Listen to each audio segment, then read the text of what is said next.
Qualified ka ba sa Online Business Academy? Baka ngayon palagi mo nakikita yung videos natin dito sa OBay at interesado ka at gusto mo rin to subukan. Pero wait. Kasi check muna natin kung qualified ka ba or pwede ka bang mag-start dito. Unang-una guys, ang una sa mga qualifications natin, actually hindi naman to mahigpit.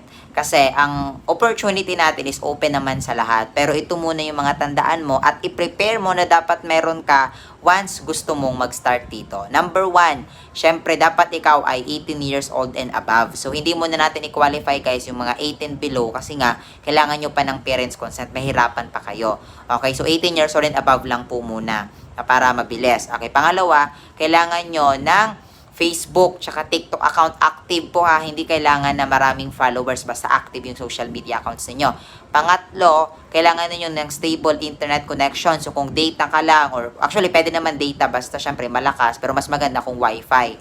Okay, so kung wala kang ganon, hindi ka qualify dito. At syempre last one, kailangan mo yung account ID. For sure, wala ka pang idea sa account ID, kaya nga mag-attend ka muna sa free orientation kasi dun yan sa'yo ipapaliwanag kung ano yung account ID na yan. Okay, so now if you want to know more, if you want to qualify doon sa ating free orientation, actually limited slots lang yung ina-accept natin. So mag-message ka na sa akin or comment on your location sa comment section para maturuan kita.